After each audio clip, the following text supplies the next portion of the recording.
நாம் திருவருகை காலத்தை ஆரம்பித்திருக்கிறோம்.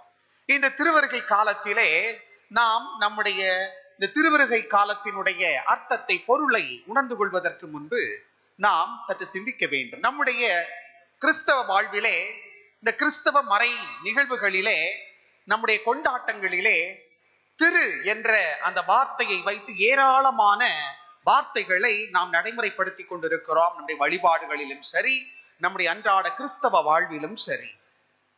திருப்பலி, திருமறை, திருச்சிலுவை, திருச்சபை, திருவிவிலியம், திருவுடல், திரு ரத்தம், திருவழிபாடு, திருச்சந்நிதி, திருவிழா, திருக்கரம், திருப்பாடல், திருமணம், திருவாழ்வு, திருப்பணி, திருப்பண்டம், திருப்பயணம், திருத்தொண்டர், திருநாள், திருமுழுக்கு, திருவருட்சாதனம், திருத்தூதர், திருத்தலம், திருப்பயணி, திருப்பட்டம், திருமணி ஆராதனை, திருவுடை, திருத்தந்தை, திருவுருவம், திருச்செபமாலை என ஏராளமான வார்த்தைகள் இந்த திரு என்ற வார்த்தையிலிருந்து ஆரம்பிக்கின்ற.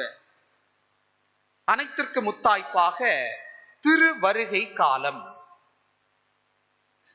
திருவருகை, திருவாளர் சோவன்சோ மகேஷ் அர்னால்ட் வருகிறார் அப்படின்னு சொன்னா நமக்கு தெரியும், ஒருத்தர் வர்றாரு, அவரு ஒரு மதிப்புக்குரியவர், மாண்புக்குரியவர். இந்த திரு என்ற வார்த்தையே எதை நமக்கு குறிக்கிறது என்றால், திரு என்பது ஒரு மதிப்புக்குரியது, மாண்புக்குரியது, அது உயர்ச்சிக்குரியது. திரு என்பது ஒரு மதிப்பு சார்ந்த ஒரு வார்த்தை. ஆகவே இந்த திருவருகை காலத்திலே எது வருகிற? திருவருகை. திருவருகை என்றால் அது தொக்கி நிற்கின்றது. அதனுடைய பொருளை நமக்கு சரியா புரியவில்லை. திரு என்றால் யார் வருகிறார்? திருவாளர் இவர் வருகிறார் என்றால் நமக்கு தெரியும்.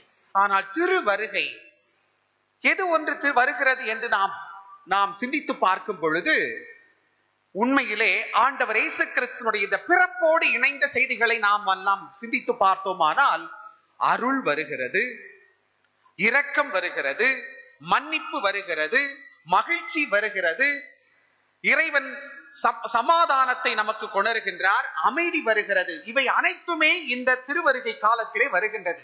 இதைத்தான் இந்த திருவருகை காலமானது நமக்கு எடுத்து சொல்லுகிறது. திருவருகை, இறைவனுடைய வருகை, இறைவனை சார்ந்த அனைத்து அந்த மதிப்பீடுகளும் நம்மை நோக்கி வருகின்ற காலம்தான் இந்த திருவருகை காலம்.